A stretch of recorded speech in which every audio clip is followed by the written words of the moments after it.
धन्यवाद। ये हेमलता माता जी, आप पढ़िए। हाँ। हरे कृष्ण माता। शील प्रभुपाद अस्पताल छोड़ने को उत्सुक थे। कई दिनों से वे वहां से जाना चाह रहे थे। वे लोग केवल सुइयां सुइयां चुभो रहे थे। उन्होंने शिकायत की थी और हर दिन उनके संघ का पर कर्ज अधिक होता जा रहा था। भक्तों ने न्यू जर्सी के लॉन्ग ब्रांच में समुद्र के किनारे एक छोटा सा मकान किराए पर ले लिया था, जहां स्वास्थ्य लाभ के लिए स्वामी जी रह सकते थे। उन्होंने तय किया कि कीर्तानंद स्वामी जी का रसोइया होगा। सैन फ्रांसिस्को से गौर सुंदर और उसकी पत्नी गोविंद दासी स्वामी जी का घर संभालने और उनकी सहायता के लिए आ रहे थे।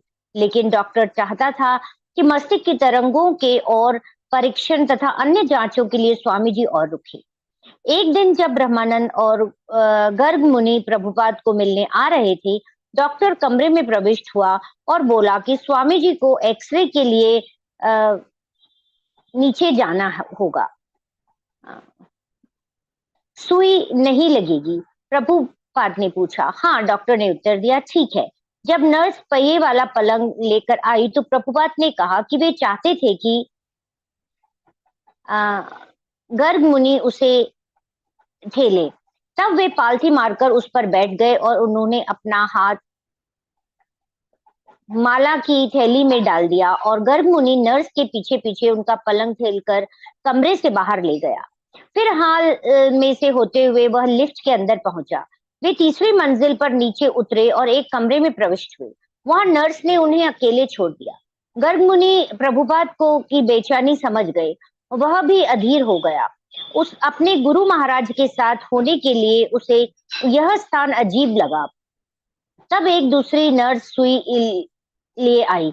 स्वामी जी को सुई लगने का समय हो गया है। नहीं, प्रभुपाद ने अपना सिर हिलाया। नहीं नहीं, गर्ग मुनि ने साफ साफ कहा, सुई नहीं लगवानी है। नर्स अधीर हो उठी, लेकिन वह मुस्कुराई। इससे दर्द नहीं होगा। मुझे वापस ले चलो।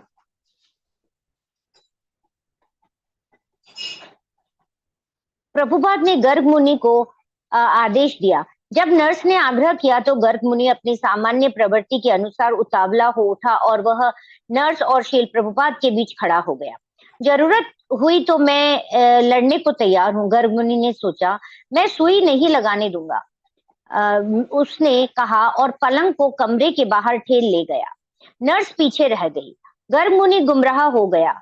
वह तीसरी या चौथी मंजिल पर था। हर तरफ गलियारे और दरवाजे थे और प्रभुपाद का कमरा छठी मंजिल पर था। अनिश्चय ही अवस्था में वह प्रभुपाद का पलंग गलियारों में से चलता रहा। प्रभुपाद पालथी मारकर बैठे हुए माला जपते रहे। गर्ग मुनि के चले जाने के कुछ ही क्षण बाद ब्रह्मानंद एक्सरे प्रयोगशाला में पहुंचा। नर्स और एक इंटर्न डॉक्टर ने जो कुछ हुआ था उसकी उसे शिकायत की। ब्रह्मानंद, उन्होंने इसे चोरी समझा। स्वामी जी उनकी संपत्ति थे। जब तक वे अस्पताल में थे तब तक वे उनके थे और वे जो कुछ चाहे उनके साथ कर सकते थे। गर्ग मुनि स्वामी जी को उनसे चुरा ले गया था। गर्ग मुनि लिफ्ट के पास पहुंच गया। उसे लिफ्ट में पलंग चढ़ाने में दिक्कत हुई और जल्दबाजी के कारण दीवार से टकरा गया। वह भूल गया कि स्वामी जी का कमरा किस मंजिल पर था। उसे केवल इतना ज्ञान था कि वह स्वामी जी की रक्षा कर रहा था, जो चाहते थे कि कोई उन्हें वहां से दूर ले जाए। जब गर्ग मुनि अंत में प्रभुपाद के कमरा नंबर 807 में पहुंचा तो एक 607। एजेंट 607 में पहुंचा तो एजेंट वहां मौजूद था और क्रोध पूर्वक बात करने लगा। मुझे परवाह नहीं है, गर्ग मुनि ने कहा। प्रभुपाद और अधिक सुई लगवाना या परीक्षण कराना नहीं चाहते, हम जाना चाहते हैं। ब्रह्मानंद वहां आ गया और उसने अपने छोटे गुरु भाई को शांत किया और प्रभुपाद को उनके बिस्तर पर लेटा दिया। प्रभुपाद ने कहा कि वे वहां से जाना चाहते थे। जब डॉक्टर आया तो वे उठकर बैठ गए और निश्चय के स्वर में बोले, डॉक्टर, मैं ठीक हो गया हूँ, मैं जा सकता हूँ। और उन्होंने डॉक्टर से यह दिखाने के लिए हाथ मिलाया कि वे पूर्णतः स्वस्थ थे। डॉक्टर बड़बड़ाया। उसने कहा कि यद्यपि प्रभुपाद में शक्ति आ रही थी, तब भी उन्हें अस्पताल में कुछ दिन और रुकना पड़ेगा। वे अभी भी खतरे से बाहर नहीं थे। उन्हें सावधानी पूर्ण डॉक्टरी देखभाल की जरूरत थी। डॉक्टरों को एक और परीक्षण ईईजी करना था। प्रभुपाद के दिल में अब भी दर्द उठता था, लेकिन उन्होंने डॉक्टर से कहा कि उनके लड़कों ने सागर तट पर उनके विश्राम के लिए जगह ले रखी है। डॉक्टर बोला कि यह बहुत अच्छा था, लेकिन वह उन्हें तब भी जाने देने को राजी नहीं था। लेकिन प्रभुपाद निश्चय कर चुके थे। ब्रह्मानंद और गर्ग मुनि ने किराए की कार का इंतजाम किया। उन्होंने प्रभुपाद की चीजें इकट्ठी की और वस्त्र पहनने में उनकी सहायता की। जब वे उन्हें कमरे के बाहर ले जा रहे थे और अस्पताल के स्टाफ ने देखा कि लड़के बुढ़े आदमी को सचमुच लिए जा रहे हैं, तब कुछ डॉक्टरों ने नर्सों ने उन्हें रोकने की कोशिश की। ब्रह्मानंद ने कहा कि वे चिंता न करें, स्वामी जी लड़कों को बहुत प्रिय थे और वे उनकी पूरी सेवा करेंगे। हरे कृष्णा। हेलो, माता अभी जी ठीक पढ़िए है? आप। हाँ माता जी पढ़िए, हेमलता माता जी पढ़िए। जी। स्वामी जी लड़कों को बहुत प्रिय थे और वो उनकी पूरी सेवा करेंगी। उनकी नियमित मालिश होगी और वे खूब आराम करेंगे। और डॉक्टरों ने जो भी औषधियां निर्धारित की थी, वे सब उन्हें मिलती रहेंगी। सागर तट पर विश्राम के बाद वे पुनः जांच के लिए आएंगे। ब्रह्मानंद तब डॉक्टर ऊब गया। उन्होंने धमकी दी, यह आदमी मर जाएगा। उन्होंने हमें सचमुच डरा दिया। वे बोले, यह आदमी मर जाएगा और इसका दोष तुम पर होगा। जब हम जाने को हुए तो भी उन्होंने कहा, इस आदमी की मौत अवश्य भावी है। हमें यह बहुत बड़ा डरावना लगा। 8 जून को 10 बजे वे लोग अस्पताल छोड़कर बाहर आए। प्रभुपाद लॉन्ग ब्रांच के मकान में जाने के पहले 26 सेकेंड एवेन्यू के मंदिर में थोड़ी देर रुकना चाहती थी। स्टोर फ्रंट में प्रविष्ट होकर और कांपते हुए कदम बढ़ाते हुए वे अपने गुरु महाराज भक्ति सिद्धांत सरस्वती और उनके पिता भक्ति विनोद ठाकुर के चित्रों के सामने पहुंचे। पहली बार उनके शिष्यों ने भक्ति वेदांत प्रभुपाद को साष्टांग प्रणाम करते देखा। जब वे अपने गुरु महाराज के सामने साष्टांग प्रणाम कर रहे थे, तो प्रभुपाद के शिष्यों ने भी वैसा ही किया और उन्हें अनुभव हुआ कि उनकी भक्ति में वृद्धि हो गई है। माता जी से शिफ्ट करेंगे। हरे कृष्णा माता जी, आप हरे बस रुकिए। हरे हरे कृष्णा। जयप्रकाश प्रभु जी आप पढ़िए। हरे कृष्णा माता जी। जब प्रभुपाद 1 बजे लॉन्ग ब्रांच के अपने कुटीर में पहुंचे तो उन्होंने कृतानंद से दोपहर का भोजन बनवाना तुरंत आरंभ करा दिया। 9 दिन पहले उन्हें लकवा लगने के बाद यह प्रभुपाद का पहला नियमित गर्म भोजन था। भात, दाल, चपाती, सब्जी। प्रभुपाद अपने बिस्तर में गए पर जल्दी उठ गए और रसोई घर में यह कहते हुए घुसे, क्या भोजन तैयार है? कृष्णानंद ने कुछ बहाने बनाए और कहा कि वो जल्दी करेगा। कुछ मिनटों के पश्चात प्रभुपाद वापस आए। वे क्रुद्ध दिखाई देते थे और कहने लगे, तुम इतनी देर क्यों लगा रहे हो? कृष्णानंद जितनी जल्दी कर सकता था कर रहा था, परंतु दाल को वह और तेजी से तो नहीं उबाल सकता था। तुम्हारे पास जो कुछ भी है, प्रभुपाद बोले, लाओ मैं खाऊंगा, मुझे चिंता नहीं अगर वह कच्चा है। कृष्णानंद ने भोजन परोसा। प्रभुपाद ने उसे एक स्वस्थ व्यक्ति जैसा स्वाद लेकर खाया। कृष्णानंद ने अपने साथी है ग्रीव को सैन फ्रांसिस्को फोन किया और उन्होंने खूब अच्छा भोजन किया। देखकर आश्चर्य होता था। प्रभुपाद का एक मंजिला कुटीर सागर तट से थोड़ी दूर पर एक शांत उपनगरी में स्थित था। उसका पिछवाड़ा वृक्षों और झाड़ियों से परिवृत था और पड़ोस सुगंधित गुलाबों से भरा था। लेकिन वहां मौसम अक्सर तूफानी रहता और आकाश धुंधला बना रहता। प्रभुपाद स्वास्थ्य लाभ करने के लिए भारत लौटने की बात करते। दिल्ली में श्री कृष्ण पंडित ने प्रभुपाद को आयुर्वेदिक उपचार की आग्रह पूर्वक प्रार्थना को अस्वीकार कर दिया था। आप इतनी दूर हैं, यदि दवा की कोई विपरीत प्रतिक्रिया हुई तो उसे ठीक करने का उपाय कैसे होगा? प्रभुपाद ने फिर लिखा था कि क्या कोई आयुर्वेदिक चिकित्सक अमेरिका भेजा जा सकता था, लेकिन यह प्रस्ताव अव्यवहारिक लगा था। प्रभुपाद के लिए अच्छा होगा कि वो भारत जाएं। उन्हें स्वामी नारायण महाराज का पत्र मिला कि चूंकि कोई आयुर्वेदिक चिकित्सक अमेरिका नहीं जाएगा, इसलिए स्वामी जी को चाहिए कि वे आए और कलकत्ता में अपने चिकित्सा कराएं। नारायण महाराज ने प्रभुपाद के सचिव राय राम को भी एक पत्र संलग्न किया। चिंता करने की जरूरत नहीं है, उनके कानों के पास हमेशा हरि नाम बोलो, हरे कृष्ण कृष्ण कृष्ण हरे हरे, हरे राम राम राम हरे हरे। भगवान सब भला करेंगे। श्रील प्रभुपाद केवल अपने स्वास्थ्य के लिए भारत नहीं लौटना चाहते थे। उन्होंने कृष्णानंद और गौर सुंदर को बताया कि वे वृंदावन में एक अमेरिकी भवन स्थापित करना चाहते थे, जहां उनके अमेरिकी शिष्य संसार भर में कार्य करने के लिए वैदिक संस्कृत का आनंद प्राप्त कर सके।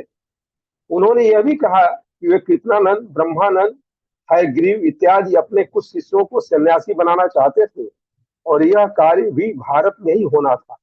किंतु यदि वे अपना स्वास्थ्य पुनः प्राप्त कर सके तो उनका असली कार्य अमेरिका में ही था, लेकिन पथ प्रदर्शन कहाँ था। गोविंद दासी सैन फ्रांसिस्को में स्वामी जी से मिलने के बाद से ही उनकी व्यक्तिगत सेवा करने की अभिलाषा मन में संजोए आ रही थी। उसने देखा कि स्वामी जी निस्वार्थ थे। अपने शिष्यों के लिए उनके मन में ऐसा प्रेम था जैसा उसने अन्यत्र कहीं नहीं पाया था। अपने मन की अभिलाषा उसने किसी को नहीं बताई थी, गौर सुंदर को भी नहीं, पर उसे और गौर सुंदर को न्यू जर्सी आकर स्वामी जी की सेवा का अवसर देकर कृष्ण अब उसकी अभिलाषा पूरी कर रहे थे। न्यूयॉर्क के भक्तों को यह प्रबंध सबसे अच्छा जचा कि स्वामी जी की सेवा में एक विवाहित युगल को रखा जाए और गोविंद दासी एवं गौर सुंदर उसके लिए उपलब्ध थे। ये बाहरी बातें थी, किंतु गोविंद दासी तो यह समझ रही थी कि कृष्ण उसकी अभिलाषा पूरी कर रहे थे। स्वामी जी की सेवा करने में गोविंद दासी को पूरा संतोष था। अब चूंकि उसने अपने आप को स्वामी जी के प्रति सचमुच अर्पित कर दिया था, जैसा कि वो हमेशा से चाह रही थी, इसलिए उसके मन में और कोई बात नहीं रह गई थी। कृष्णानंद के साथ कार्य करने के बावजूद गोविंद दासी प्रसन्न थी। जो यह सोचता था कि स्त्री होने के कारण उसमें कम बुद्धि थी और जो कभी कभी उसमें गलतियां दिखाकर उन्हें सही किया करता था। गोविंद दासी स्वामी जी एक छोटे सोफा पर बैठते और उनके सामने एक मेज होता। गौर सुंदर और कृष्णानंद के साथ मैं फर्श पर बैठती। परिवार के समान हम सब एक साथ भोजन करते, हम आपस में बातें करते। एक बार चावल की बात चली। कृष्णानंद ने कहा, सफेद चावल मनुष्यों के लिए है और भूरा चावल पशुओं के लिए। तो मैंने कहा, मैं जरूर एक पशु हूँ, क्योंकि मुझे भूरा चावल पसंद है। और स्वामी जी हंसने लगे। हंसते ही रहे। उन्होंने सोचा होगा कि कितनी हंसी की बात थी। मेरी समझ में साधारण सी बात थी, लेकिन वे हंसने लगे तो हंसते ही रहे। प्रपात कुटीर के पिछवाड़े बैठे हुए थे। जब गोविंद दासी ने देखा कि एक बड़ा सा घोंघा एक दीवार पर चढ़ रहा था, तो उसने प्रपात को दिखाया। प्रपात बोले, इल बेचारे जीव के लिए जप करो। गोविंद दासी हरे कृष्ण मंत्र जपने लगी। गोविंद दासी हर दिन टहलने जाती और पड़ोसियों की अनुमति से दर्जनों गुलाब के फूल तोड़ लाती, लौट कर उन्हें फूलदानों में सजाती और प्रभात के कमरे में यत्र तत्र रख देती। एक बार जब प्रपात ने उसे पड़ोस से लौटकर हरे कृष्ण गाते सुना, तो उन्होंने गौर सुंदर से टिप्पणी की, यह बहुत सरल चित्त वाली है। गोविंद दासी, स्वामी जी कृष्ण के विषय में इस तरह बात करते मानो कृष्ण कमरे में मौजूद हो। मेरे लिए यह बात बहुत चमत्कार पूर्ण थी। वे कृष्ण की लीलाओं के बारे में बात करते, कृष्ण कैसे कभी यह करते हैं, कभी वह करते हैं, और कृष्ण कैसे विचित्र हैं, और माता यशोदा उनके संबंध में क्या सोचती रहती हैं, आदि। वे बात करते और ऐसी सुंदर दशा को प्राप्त हो जाते मानो सारा कमरा स्वर्णिमा से मंडित हो जाता। मुझे अनुभव होता कि मानो मैं किसी अन्य लोक की स्थानांतरित हो रही हूँ और मेरे लिए यह नितांत नया अनुभव होता। जो कुछ घट रहा था उसका मुझे कोई बोध न होता, किंतु मेरे लिए बिल्कुल नया होता और कृष्ण की उपस्थिति का वास्तविक दिव्य अनुभव होता और उनकी लीलाओं की झलक हृदय में दिखाई सी देने लगती। गोविंद दासी को स्वामी जी का करताल बजाना, तट पर टहलना, अपने कमरे में बैठे रहना, झपकी लेना आदि हर चीज आश्चर्यजनक लगती थी। वे अपने हर कार्य या बात से गोविंद दासी और अधिक प्रिय बनते जा रहे थे। हरे कृष्णा प्रभु जी। हरे कृष्णा माता जी। मनोरमा माता जी आप पढ़िए। हरे कृष्णा माता जी। माता जी जरा ऊपर कर दीजिए। हाँ करती हूँ। प्रभुपाद के भक्त 2 से अधिक की संख्या में नहीं और सप्ताह में केवल एक बार मैनहट्टन से लॉन्ग ब्रांच स्वामी जी के दर्शन के लिए जाते थे। वे उन्हें अधिकतर पलंग पर बैठे पाते, परंतु कभी कभी वे उनके साथ सागर तट पर घूमने जाते। स्वामी जी कहते थे कि सवेरे की सूर्य किरणों से उन्हें लाभ होगा, पर आकाश अधिकतर धुंधला बना रहता। एक दिन जब स्वामी जी कीर्तनानंद गौर सुंदर सत स्वरूप रूप वो गोविंद लस्सी और जदुरानी के साथ रेत पर बिछे कंबल पर बैठे थे, तो उन्होंने देखा कि कुछ लड़के तरंग पट्टी नौकाओं पर तरंगों का आरोहण करते हुए आनंद ले रहे हैं। वे सोचते कि ये जल क्रीड़ा सुखदायी है। उन्होंने कहा, वास्तव में इसमें कुछ सुख तो है, लेकिन ये आनंद नहीं है। आध्यात्मिक जगत का सुख नहीं है। कृष्ण लोक में हर वस्तु चेतन है, जल चेतन है, भूमि चेतन है और हर वस्तु अनंत से पूर्ण है। यहाँ वह बात नहीं है। भक्तजन प्रभुपाद के साथ तरंग पट्टी नौका वालों का समुद्र में डूबना तैरना देख रहे थे। हाँ हाँ, कीर्तनानंद बोला, और ये खतरनाक भी है। किसी भी क्षण कोई तरंग पट्टी नौका ऊपर से उछल सकती है और उनके सिर से टकरा सकती है। हाँ, प्रभुपाद ने कहा, ये वास्तविक आनंद नहीं है। प्रहलाद महाराज कहते हैं कि ये पार्थिव संसार बार बार के जन्म और मरण की चक्कियों के बीच उन्हें पीस रहा है। इस भौतिक संसार में वे या तो उन वस्तुओं को बिछो अनुभव करते हैं जो उन्हें प्रिय है, या उन कठिनाइयों का सामना उन्हें करना पड़ता है जिन्हें वे नहीं चाहते। और ऐसी दशा के निराकरण का वे जो उपाय करते वे कठिनाइयों से भी बदतर होता है।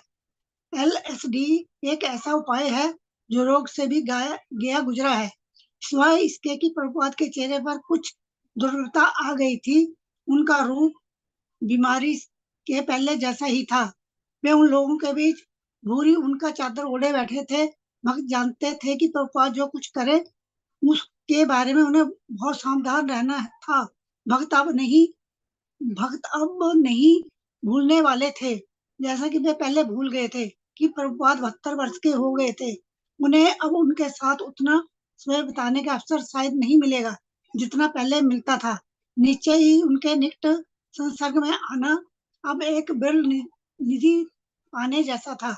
प्रभुपाद से कुछ इंच की दूरी पर सागर तट पर बिछे कंबल और बैठे हुए सतस्वरूप ने न्यूयॉर्क के शिष्यों की ओर से एक प्रश्न पूछा, स्वामी जी, क्या चमड़े के जूते पहनना अनुमत है? नहीं। यदि किसी ने हमें कुछ चमड़े के जूते दिए हैं तो उनका क्या होगा? चमड़े का अर्थ हिंसा। प्रभुपाद ने कहा, उन्होंने सतस्वरूप के कीमती जूतों की ओर इशारा किया जो मनुष्यकृत सामग्री से बने थे। तुम्हारा देश बहुत अच्छा है, अपनी प्रौद्योगिकी द्वारा तुम इन जूतों को चमड़े के बिना ही आसानी से तैयार कर सकते हो। सतस्वरूप और अन्य भक्तों को उनके जीवन भर के प्रश्न का उत्तर मिल गया था, और वह समय और स्थान उनके लिए संदर्भ बन गए, जैसे शास्त्रों के अध्याय और श्लोक संख्या का संदर्भ होते हैं। जब जादूरानी फूल मिलने में गोविंद दास की सहायता कर रही थी, उसमें दोनों लड़कियां आपस में बात कर रही थी। दोनों ने पुरुषों को यह कहते सुना कि स्त्रियां कम बुद्धि वाली होती हैं। इससे वे हताहत हुई। बाद में गोविंद दास ने अपनी ये समस्या प्रभुपाद के सामने रखी। क्या ये सच है? उसने पूछा कि चूंकि हम स्त्रियां हैं, इसलिए हम अपनी शीघ्रता से प्रगति नहीं करेंगी जितनी की ब्रह्मचारी। हाँ, प्रभुपाद ने उत्तर दिया, यदि तुम अपने विषय में अपने आप को स्त्री मानकर सोचोगी तो प्रगति कैसे करोगी? तुम्हें अपने आप को आध्यात्मिक जीव मानकर चलना चाहिए, कृष्ण की शाश्वत सेविका। श्रीला प्रभुपाद ने जदुरानी को अपना एक चित्र उसकी नकल बनाने को दिया। अमेरिका आने से पहले भारत में लिए गए चित्र में वे कोरी श्वेत दीवार के सामने सीने तानकर खड़े हुए थे। ओ स्वामी जी, जदुरानी ने टिप्पणी की, आप इसमें कितने खिन्न दिखाई देते हैं। नहीं, विचार मगन होकर वे बोले, नहीं, मैं ही नहीं। ध्वनि की लंबी करते हुए, मैं खिन्न नहीं हूँ। ये भाव विभोरता का लक्षण था। प्रभुपाद ने दीवार पर टंगे एक चित्र की ओर जदुरानी का ध्यान खींचा। माँ यशोदा मक्खन चुराने के लिए कृष्ण को डांट रही थी, जबकि कुछ दूर उनके दो सखा पेड़ की आड़ में हंसते हुए छुपे थे। प्रभुपाद ने पूछा, क्या तुम सोचती हो कि कृष्ण अपने आप को पकड़वा देंगे और सखाओं को बच निकलने देंगे। जदुरानी ने चित्र को फिर से देखा। स्वामी जी के शब्द के प्रकाश में वह समझ गई कि कृष्ण के सखा भी शीघ्र पकड़े जाएंगे। उसे सहसा ऐसा लगा कि वह वृंदावन में है। दोनों हंसने लगे। प्रभुपाद के साथ 2 दिन रहने के बाद सदस्वरूप और जदुरानी दोनों भक्तों को जो न्यूयॉर्क से आए थे अपनी ड्यूटी पर लौटना था। जब वे जाने वाले थे, यद्यपि उस समय प्रभुपाद विश्राम कर रहे थे कि ठीक समय पर जग गए, इसलिए वे दोनों उनके कमरे में गए।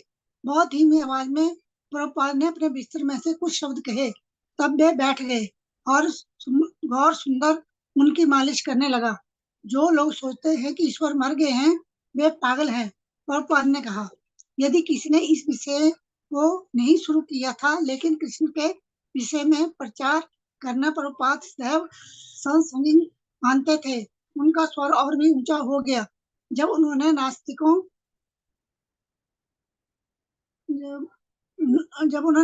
का प्रतिपाद किया। मान लो मैं किसी डॉक्टर के पास जाता हूँ, वह मेरे दिल की जांच करता है और मेरे दिल की धड़कन ठीक पाता है। वह मेरा रक्तचाप देखता है, वह भी ठीक है। मैं पूरी तरह सांस ले रहा हूँ। इन सब लक्षणों को देखने के बाद मैं डॉक्टर से पूछता हूँ, सो डॉक्टर मैं कैसा हूँ? यदि डॉक्टर कहता है कि प्रिय महोदय आप मर चुके हैं, किसी पागल डॉक्टर का निदान नहीं कहा जाएगा। गौर सुंदरदास ने माता जी, हरे कृष्णा। हरे कृष्णा माता जी। ज्ञानेन्द्र माता जी।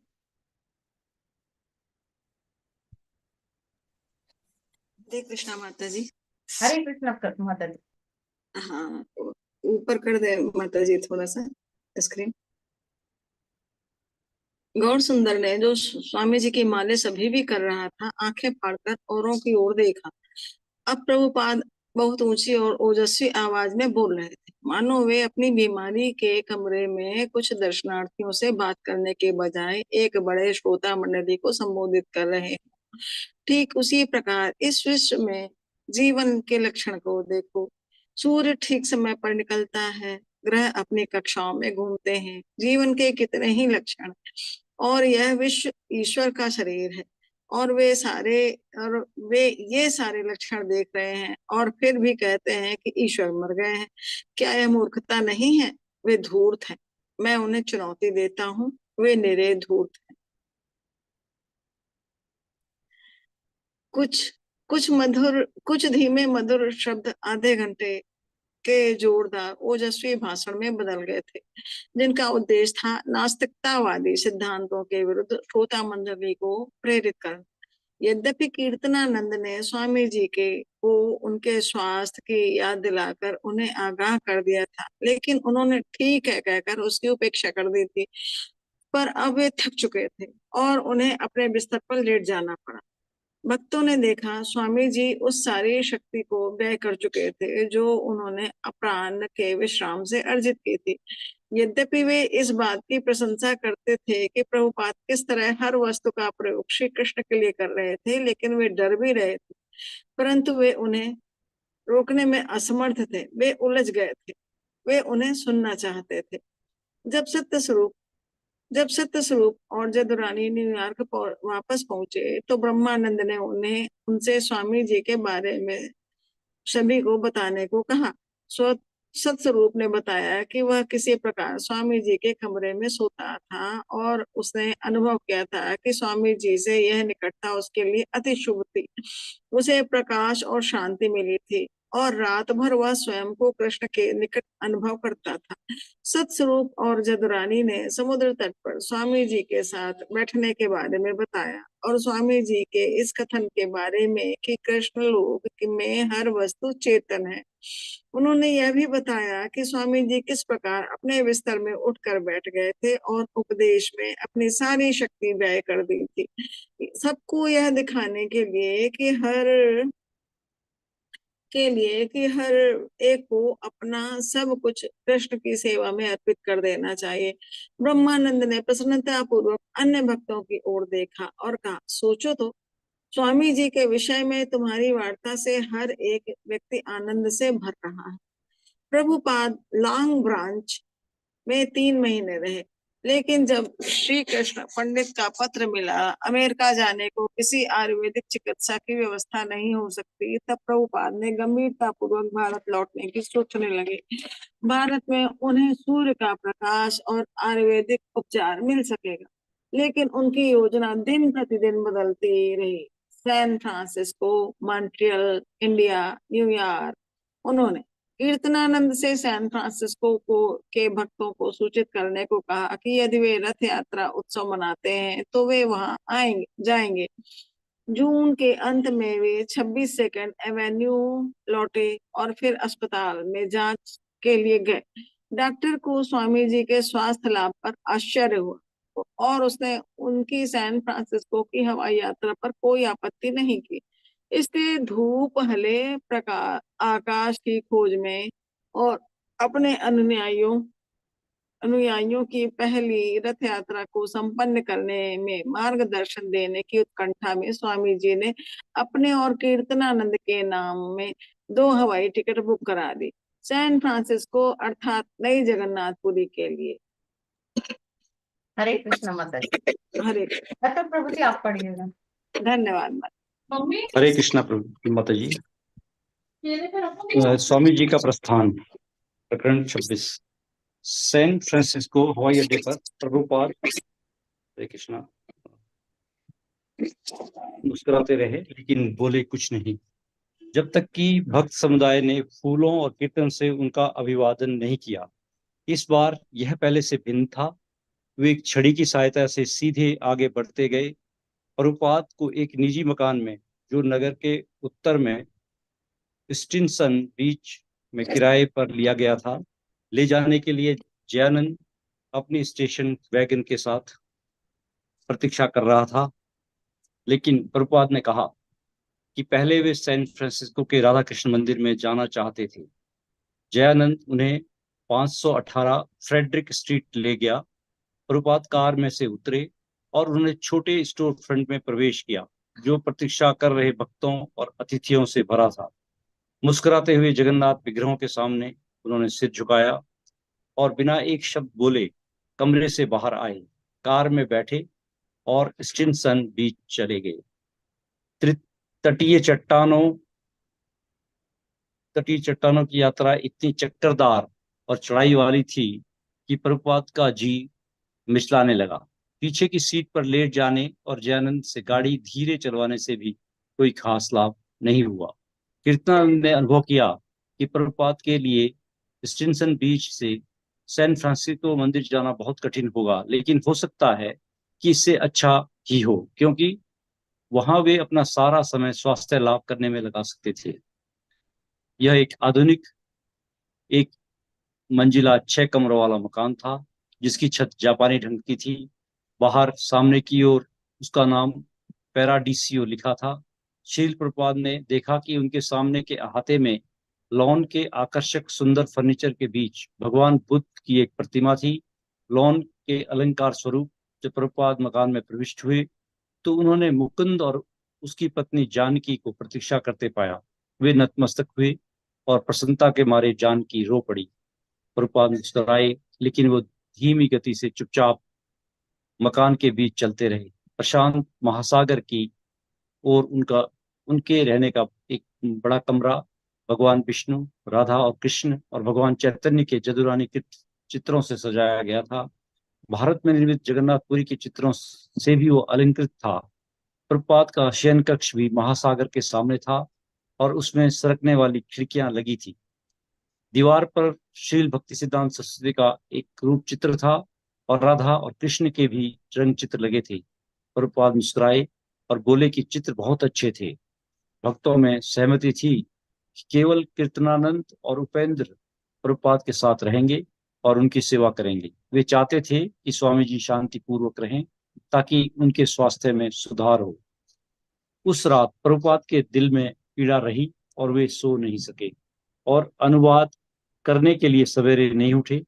5 बजे कीर्तनानंद उनके कमरे में आया और उसने खिड़की थोड़ी सी खोल दी, जिससे प्रभुपाद को मंद सागर समीर मिल सके। प्रभुपाद अपने बिस्तर में उठ बैठे और भगवान कृष्ण और राधा रानी के चरणों की ओर देखते हुए जप करने लगे। हरे कृष्ण।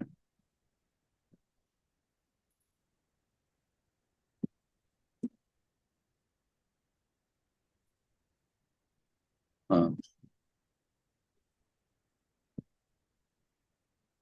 चुप करने लगे। पूर्व की दिशा में एक पर्वत श्रृंखला से अवरुद्ध होने के कारण सवेरे का सूर्य दिखाई नहीं दे रहा था।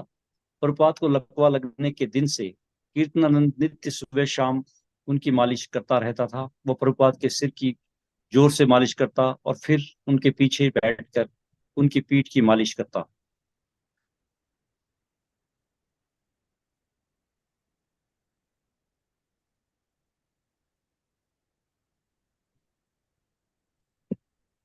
जी, उनके पीछे बैठकर थोड़ा ऊपर करना होगा माता जी। तब वह उनकी छाती, बाहों और टांगों की मालिश, सबसे लास्ट में बॉटम लाइन। हरे कृष्णा प्रभु जी। उस रात प्रभुपाद के दिल में पीड़ा हुई, यहाँ से पढ़िए। उस रात प्रभुपाद के दिल में पीड़ा रही और वो सो नहीं सके और अनुवाद करने के लिए सवेरे नहीं उठे।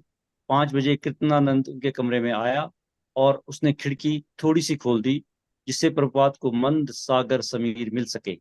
प्रभुपाद अपने बिस्तर में उठ बैठे और भगवान कृष्ण और राधा रानी के चरणों की ओर देखते हुए जप करने लगे। पूर्व की दिशा में एक पर्वत श्रृंखला से अवरुद्ध होने के कारण सवेरे का सूर्य दिखाई नहीं दे रहा था। प्रभुपाद को लकवा लगने के दिन से कीर्तनानंद नित्य सुबह शाम उनकी मालिश करता रहता था। वो प्रभुपाद के सिर की जोर से मालिश करता और फिर उनके पीछे बैठकर उनकी पीठ की मालिश करता। तब वह उनकी छाती, बाहों और टांगों की मालिश करता। पूरी मालिश में कभी कभी उसे 1 घंटे से अधिक समय लग जाता। अस्पताल छोड़ने के दिन से प्रभुपाद हर दिन सवेरे टहलने भी जाते थे। लोअर ईस्ट साइड में भी वे ऐसा करते थे और उस दिन सवेरे वे कीर्तनानंद और उपेंद्र के साथ सागर तट पर टहलने गए। जब प्रभुपाद सागर तट पर टहल रहे थे तो उन्होंने अपनी छड़ी से रेत में उठते कुछ बुलबुलों की ओर संकेत किया और कहा, देखो, जीवित प्राणी सर्वत्र है, कोई जगह नहीं है जहां जीवित प्राणी ना हो। और फिर भी वे कहते हैं कि चंद्रमा पर जीवन नहीं है। तट चट्टानदार था और तटीय चट्टानों पर लहरें वज्रपात के समान टूटती थी। तुम यह आवाज सुन रहे हो? श्रील प्रभुपाद बोले, यह गोपियों की धड़कनों की प्रतिध्वनि है। वे कृष्ण के वियोग का अनुभव कर रही हैं। वे 1 घंटे तक टहलते रहे हरे जब कृष्णा तक प्रभु जी। हरे हरे कृष्ण माता जी। मंजू माता जी आप पढ़िए। हरे कृष्णा माता जी। हरे कृष्णा माता जी, थोड़ी लाउडली पढ़िए।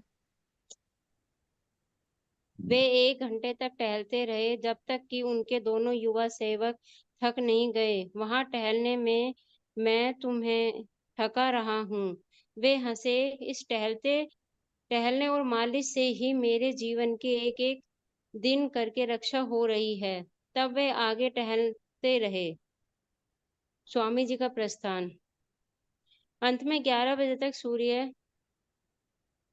बादलों से निकलकर पहाड़ों के ऊपर प्रकट हुआ। सील प्रभुपाद एक तौलिए से अपना सिर ढके हुए तट पर पड़ी एक फोल्डिंग चेयर में सूर्य प्रकाश का सेवन करते हुए बैठ गए। वे कहते रहे कि उन्हें और अधिक प्रकाश की आवश्यकता थी। दोपहर के खाने के बाद आकाश फिर मेघाच्छन्न हो गया। संध्या समय प्रभुपाद ने कीर्तनानंद और उपेंद्र को बड़े कमरे में बुलाया और मंद ध्वनि में उनके साथ हरे कृष्ण और गोविंद जय जय कीर्तन किया। वे कमरे में एक बड़े व्रत में उनके आगे आगे चलते रहे। कृष्ण के चित्र के सामने रुककर हाथ जोड़े हुए वे नतमस्तक हो जाते, फिर मुड़कर व्रत में चलने लगते। 8 जुलाई को जब प्रभुपाद पैराडीसियो के में 2 दिन बिता चुके थे, श्याम सुंदर और मुकुंद सैन फ्रांसिस्को से वहां कार से पहुंचे। अगला दिन रथ यात्रा का था और श्याम सुंदर और मुकुंद ने, जो प्रभुपाद के सिस्टन्स बीच पहुंचने के बाद उनके पास आने वाले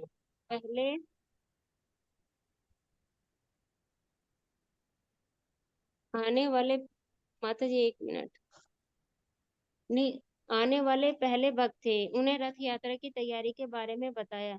निसंदेह पूरा उत्सव प्रभुपाद के विचार की उपज था और सैन फ्रांसिस्को के भक्त ठीक वही करने की कोशिश कर रहे थे जो प्रभुपाद ने उनसे करने को कहा था। उत्सव का विचार प्रभुपाद के मन में पहल तब आया जब वे फ्रेडरिक स्ट्रीट स्थित अपने कमरे की खिड़की से बाहर देख रहे थे।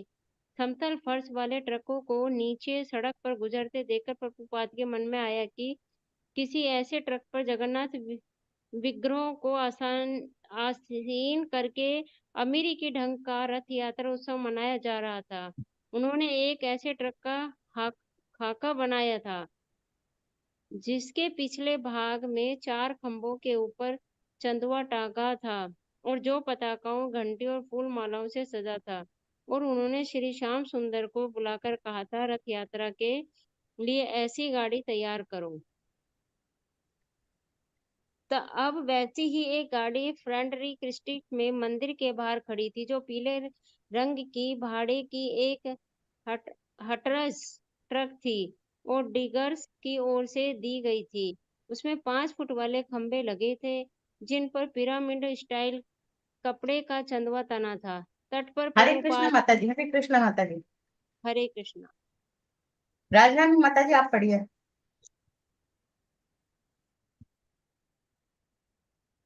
हरे कृष्णा माता जी। हरे कृष्ण माता जी, पढ़िए। प्रभुपाद तट के पर। साथ ने उन्हें बताया कि सभी भक्त किस प्रकार बड़े उत्साह के कार्य में लगे थे और है ऐश्वर्य के हिप्पी किस प्रकार अगले दिन निकलने वाली जगन्नाथ की यात्रा के विषय में बातें कर रहे थे। भक्तों का प्रयत्न था कि रथ यात्रा का जुलूस गोल्डन गेट पार्क से निकले, लेकिन पुलिस विभाग की ओर से उन्हें केवल फेडरिक स्ट्रीट से नीचे की ओर सागर तक जाने की अनुमति थी। मुकंद ने बताया कि भक्तों की योजना थी कि भगवान जगन्नाथ चंदवा के नीचे ट्रक की दाईं ओर देखते हो, सुभद्रा पीछे की ओर और बलभद्र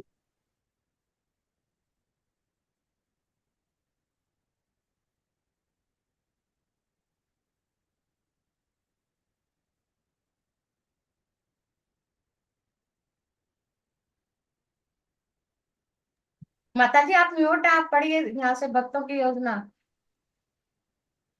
भक्तों की योजना थी कि भगवान जगन्नाथ चंदवा के नीचे ट्रक की दाईं ओर देखते हो, सुभद्रा पीछे की ओर, बलभद्र बाईं ओर। वह जानना चाहता था कि क्या यह ठीक होगा। प्रभुपाद ने कहा कि वास्तव में विग्रहों को अलग अलग गाड़ियों में निकालना चाहिए, जिन्हें रस्सियों से बांधकर जनसमूह सड़कों में खींचता चले। हो सकता है कि आगे के वर्षों में यह संभव हो। इसे अच्छे ढंग से करना प्रभुपाद ने आगाह किया, जल्दी मत करना। भक्तों को चाहिए कि ट्रक को सड़कों में धीरे धीरे चलाकर समुद्र तक ले जाएं और कीर्तन लगातार करते रहे। मुकंद और श्याम सुंदर ने जयानंद की प्रशंसा की। वह अनुदान, फल और फूल इकट्ठा करने के लिए सारे सैन फ्रांसिस्को में घूमता फिरा था। उसने ट्रक सजाने वालों की खोज निकाला, ट्रक पर ध्वनि विस्तारक यंत्र लगाया और स्टोरों में जा जाकर इश्तेहार बांटे। वह थका नहीं था और उसका उत्साह हर एक को भाग लेने के लिए प्रेरित कर रहा था। वह धक्का महिलाओं दिन भर चपातियां बनाने में लगी रहती थी, फलतः जन समुदायों में बांटने के लिए हजारों चपातियां तैयार हो गई थी। भक्तों ने हरे कृष्ण रथ यात्रा के हजारों उत्सव गुब्बारे तैयार किए थे, जिन्हें जुलूस शुरू होने पर सड़कों पर छोड़ा जाएगा। जब भक्तों ने पूछा कि उन्हें और क्या करना चाहिए, तो प्रभुपाद बोले कि यही पर्याप्त था। जुलूस, प्रसाद वितरण, कीर्तन, लोगों को भगवान जगन्नाथ के दर्शनों और हरे कृष्ण कीर्तन का अवसर मिलना चाहिए। पूरी यात्रा में रथ के सामने कीर्तन और नृत्य होना चाहिए, लेकिन इसे बढ़िया ढंग से करो। प्रभुपाद ने कहा, इसे इतने बढ़िया ढंग से करो जितना तुम कर सकते हो और भगवान जगन्नाथ संतुष्ट होंगे। अगले हरे दिन कृष्ण माता जी, हरे कृष्ण। कुसुम काली माता जी, आप पढ़िए। हरे कृष्ण माता जी। हरे कृष्ण। माता जी थोड़ा सा ऊपर कर दीजिए। कर रही हूँ। अगले दिन तीसरे पहर की शांत बेला में प्रभुपाद अपने कमरे में माला फेरते हुए बैठे थे। उपेंद्र उनके साथ था और कीर्तनंद पाकशाला में भोज के लिए भोजन बना रहा था। सहसा प्रभुपाद ने मंजीरों की झंकार सुनी और वे प्रसन्न हो उठे। उनके नेत्र विस्फारित हो गए। बाहर की ओर झांककर उन्होंने रथ यात्रा का ट्रक देखा, जिसमें भगवान जगन्नाथ, सुभद्रा, बलराम आसीन थे। दर्जनों भक्त और हिप्पी प्रभुपाद के दर्शनों के लिए आतुर थे। उनका अभिवादन करने के लिए वे बाहर गए और विग्रहों को भक्तों के द्वारा अंदर लिवा लाए और उन्होंने पियानो के ऊपर स्थापित करवाया। भक्त समुदाय और अतिथि अंदर आने लगे। कमरा पूरा भर गया। मुस्कुराते हुए प्रभुपाद ने कुछ लोगों का आलिंगन किया, जबकि अन्य लोगों ने उनके चरणों में अभिवादन किया। कुछ भक्त पाकशाला में कीर्तानंद की मदद करने में लग गए, जिससे उसके द्वारा तैयार किए गए भोजन का वितरण हो सके। अन्य भक्त रथ यात्रा उत्सव की सफलता पर अपने विवरण देने लगे। ये महान था, ये आश्चर्यजनक था, ये बहुत सुंदर दिन था, उन्होंने कहा। और भक्तों द्वारा दिए गए उत्सव के वर्णन को सुनकर प्रभुपाद गदगद हो गए। बहुत से हिप्पियों ने इस जुलूस में भाग लिया। मुकुंद, हरिदास, हैग्रीव और महिलाओं में से कुछ विग्रहों के साथ गाड़ी में थी और यमुना की हारमोनियम ध्वनि सहित अन्य बाजों की ध्वनियों को माइक्रोफोन से प्रसारित किया गया था। सड़कों पर हर एक ने इसे पसंद किया था। साथ में चलती मोटर में बैठी पुलिस ने भक्तों से जल्दी कराने की कोशिश की थी, लेकिन सामने इतनी अधिक भीड़ थी कि जुलूस लाचारी में बहुत धीरे धीरे आगे बढ़ा। स्वामी जी यही चाहते थे। सुबल रास्ते भर नाचता रहा और जैनंद करताल बजाता हुआ ऊपर नीचे उछल कूद कर रहा था।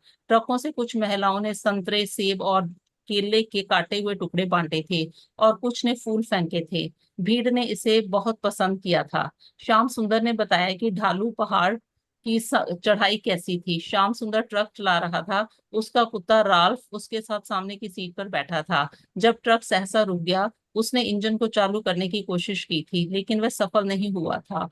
तभी ब्रेक फेल हो गया। ट्रक ढाल पर नीचे की ओर खिसकने लगा था। अंततः उसने किस तरह उसे रोका था, लेकिन जब उसने ऊपर जाने की कोशिश की थी तब इंजन फिर बंद हो गया और फिर ट्रक नीचे जाने लगा था। वह इंजन चालू करता, ट्रक ऊपर की ओर आगे चलता, फिर इंजन बंद हो जाता और ट्रक नीचे जाने लगता। हर एक को चिंता होने लगी थी। अंत में ट्रक ऊपर की ओर चलने लगा और जुलूस की तट की ओर यात्रा जारी हो गई। श्री प्रभुपाद मुस्कुराए। ये भगवान जगन्नाथ की लीला थी। उन्होंने कहा कि यही सब भी हुआ था जब भगवान चैतन्य जगन्नाथपुरी में रथ यात्रा में सम्मिलित हुए थे। तब भी रथ रुक गया था और कोई भी उसे हिला नहीं सका था। उड़ीसा के राजा ने सबसे शक्तिशाली पहलवानों को रस्सियों को खींचने और रथ को ठेलने में लगाया था, लेकिन वह चला नहीं था। हाथी भी उसे चला नहीं सके थे। तब भगवान चैतन्य महाप्रभु ने अपने सिर लगाकर रथ को धकेला था, तभी रथ आगे बढ़ा था। अब रथ यात्रा पश्चिम में आ गई है और इसके साथ भगवान जगन्नाथ की लीला भी आई है। प्रभुपाद ने देखा कि कुछ भक्त वहां नहीं थे। यमुना और जानकी कहाँ है, उन्होंने पूछा। भक्तों ने बताया कि कुछ हिप्पियों ने LSD में लगी मिश्री बांटी थी और भक्तों में से कुछ ने अनजाने में उसे स्वीकार कर लिया। वे अब सब उसके प्रभाव से ठीक हो रहे हैं। सुबल ने बताया कि उत्सव के बाद किस प्रकार हरे कृष्णा माता जी, हरे कृष्ण। रुक्मणी माता जी आप पढ़िए यहाँ से, सुबल ने बताया। हरे कृष्णा प्रभु हरे जी। कृष्णा। हरे कृष्ण माता जी। हाँ, लाउडली सुबल ने स्पीक बताया करिए।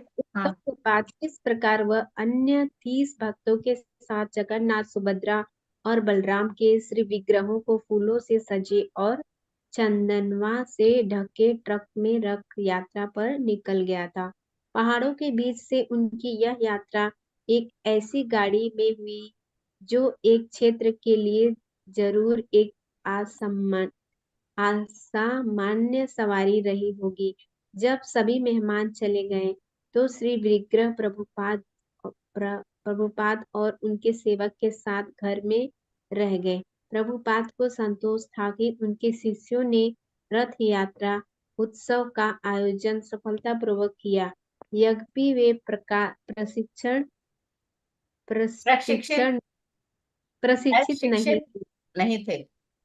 प्रशिक्षित नहीं थे, पर वे कर्तव्य निष्ठा थे। भक्ति सिद्धांत सरस्वती और भक्ति विनोद ठाकुर यह पहली अमेरिकन रथ यात्रा देखकर प्रसन्न हुए हरे होते। कृष्णा माता जी, 8 बज गए हैं। हम क्लास को यहीं पर विराम देंगे।